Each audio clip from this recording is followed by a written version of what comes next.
போன டியூஸ்டே அன்றைக்கி ஹஸ்பண்ட் பாலுக்கு போயிட்டு வீட்டுக்கு வந்ததும் என் கையில் ஒரு பூ கொடுத்தாரு. என்னப்பா இதுன்னு கேட்டால், இது என்னன்னு எனக்கு தெரியாது, ஆனால் சாமியார் ஒருத்தர் வந்து ஒரு 10 பூ கையில் வச்சுருந்தாரு. என்னை பார்த்ததும் என்னை கூப்பிட்டு இதுலேருந்து ஒரு பூ எடுத்து கொடுத்தாரு. இது என்னன்னு எனக்கு தெரியாது அப்படின்னு சொல்லி என்கிட்ட கொடுத்தாரு. நான் இந்த பூவை பார்த்துருக்கேன், இதுதான் நாகலிங்க பூன்னு சொல்லுவாங்க.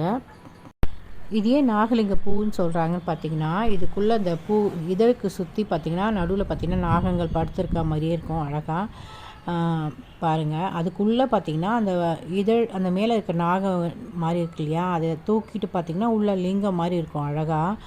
அதனால தான் இது நாகலிங்க பூ அப்படின்னு சொல்கிறாங்க. நாகலிங்க பூ பார்த்திங்கன்னா ஒரு சிறப்பு வாய்ந்த பூன்னு சொல்லுவாங்க. இதை வந்து பார்த்திங்கன்னா சிவன் கோயில்களில் பல சிவன் கோயில்களில் இதை வச்சு சுவாமிக்கு அலங்காரம் பண்ணுவாங்க. அப்படியே எனக்கும் இது வந்து ஒரு சாமியார் கூப்பிட்டு கொடுத்ததுனால எனக்கு என்னமோ ஒரு சாமியே நமக்கு ஏதோ வரம் கொடுத்த சந்தோஷத்தில் நானும் இதை சிவபெருமானுக்கே வச்சு அலங்காரம் பண்ணி அழகு பார்த்தேன்.